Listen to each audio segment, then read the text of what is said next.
Un circuito integrado es un chip pequeño que puede funcionar como amplificador, oscilador, temporizador o un microprocesador. Es una unidad pequeña, generalmente hecha de silicio, que puede contener desde cientos hasta millones de elementos activos como transistores, diodos o elementos pasivos como resistencias o condensadores. Y hay algunos que contienen hasta bobinas, que son los más modernos y sofisticados, y todos ellos integrados, como su nombre lo indica, en un mismo encapsulado. También un circuito integrado particular se puede clasificar de dos maneras, ya sea lineal o digital, pero todo depende del uso que se le vaya a dar. Bueno, como ya lo mencioné, los circuitos integrados tienen un encapsulado o empaquetado, y esto se refiere a la estructura externa que presentan. Existen principalmente dos categorías: los through hole, que son circuitos cuyos pines atraviesan a la tarjeta electrónica o la PCB donde estén montados, y los de montaje superficial, que son los que no requieren perforaciones. En esta práctica encontramos a dos familias muy importantes que son el TTL y el CMOS. El TTL, que proviene de Transistor Logic, es una de las familias que podemos encontrar en los circuitos lógicos integrados. El TTL se caracteriza por tener un bajo costo y velocidades muy elevadas. Cabe mencionar que también tiene subfamilias que pueden tener velocidades muy altas y un consumo de energía alto, o bien velocidades bajas y un consumo de energía bajo.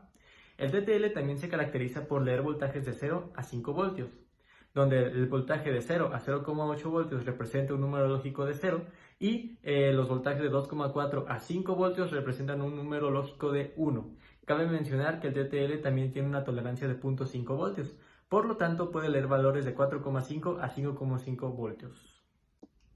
A continuación también tenemos a la familia CMOS, los cuales son un poco más costosos a comparación del TTL. Sin embargo, a pesar de tener un costo un poco más elevado, sus velocidades son más bajas a comparación de otros circuitos lógicos. Una ventaja que tiene el CMOS es que trabaja con voltajes desde los 0 hasta los 18 voltios, donde el 0 es un valor lógico de 0 y cualquier otro voltaje es un valor lógico de 1.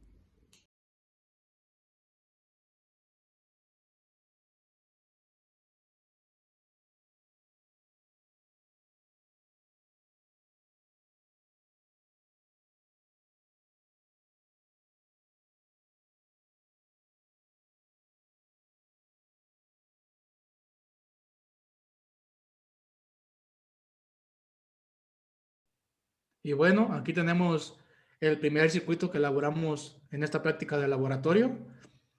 Se puede observar que al tener el switch abierto no hay un flujo de voltaje, por lo tanto el multímetro nos marca un voltaje de 0, y cuando tenemos el switch cerrado, pues efectivamente ya existe una línea por donde pasa el voltaje y el multímetro nos mide un voltaje de 5 volts. En el circuito a continuación podemos ver que cuando tenemos en nuestro switch abierto, tenemos una medición de voltaje de 5 voltios. Esto debido a que si bien no hay un flujo de corriente, podemos encontrar el voltaje que se genera en esta parte. Sin embargo, al momento de activarlo, podemos ver que nuestro voltaje se convierte en 0. Esto debido a que como ya lo cerramos, lo hemos conectado a tierra. Ahora bien, si nosotros modificamos el valor de nuestra resistencia, en el caso de que sea un valor pequeño, no habría un gran cambio. Sin embargo, cuando lo incrementamos a valores muy grandes, podemos ver que ya tendríamos una pequeña variación en nuestro voltaje cuando este está abierto. Esto se debe principalmente a que la resistencia también consume un poco de esa energía que se transmite.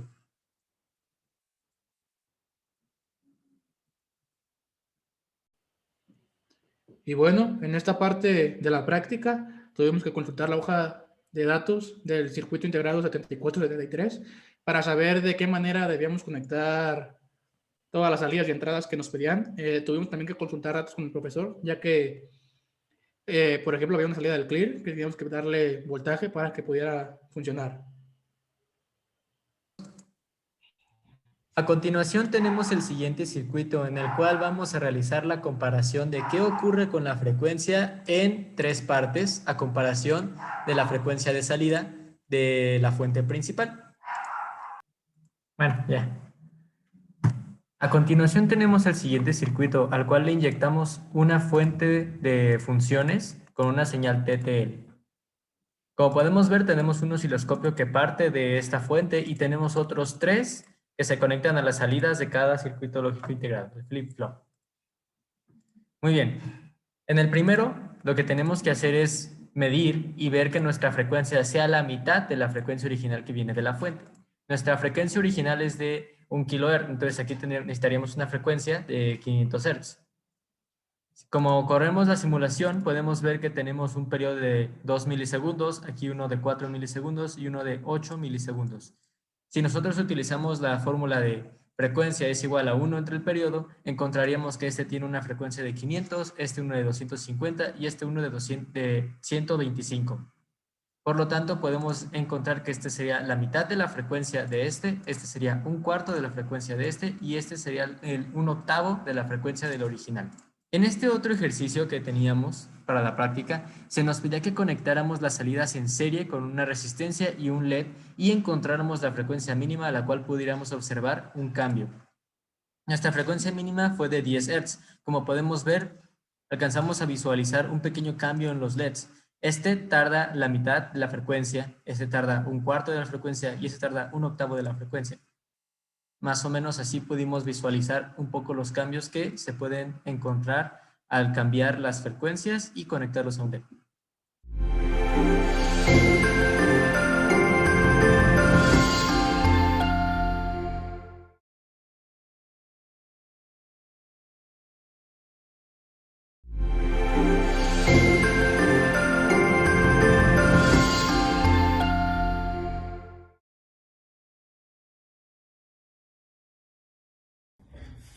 El aprendizaje que yo me llevo de esta práctica es sobre los circuitos integrados, sobre qué son y cómo los puedo utilizar en proyectos que yo tenga a futuro. Además, en la práctica yo aporté con el armado de los circuitos que se nos proponían y con la lógica que se debía seguir para la resolución de los problemas. Lo que más me gustó fue que pudimos aplicar la teoría que aprendimos y ya la pudimos ver de manera práctica. Lo que menos me gustó es que sea pues de manera virtual debido a la situación en la que nos encontramos. Yo de esta práctica no cambiaría nada, lo único que podría agregarle sería que pues tuviera más circuitos o hubiera una explicación previa para saber qué esperar de los resultados que obtengamos en la práctica. Los aprendizajes más significativos que pudimos obtener en esta práctica fueron los conocimientos acerca de circuitos integrados y de algunas familias y subfamilias para proyectos futuros. Por mi parte, en esta práctica yo ayudé a la elaboración de los circuitos y el análisis de los mismos. Algo que me gustó mucho fue que pudimos poner estos ejercicios y estos conocimientos en práctica en un laboratorio virtual. Lo que no me gustó fue que, a pesar de que pudimos poner esto en práctica, realmente me hubiera gustado hacerlo de una forma física. Sin embargo, por cuestiones de la pandemia no va a ser posible. Realmente no puedo sugerir nada. Esta práctica estuvo muy bien implementada y tuvimos una variedad de conocimientos nuevos para proyectos futuros.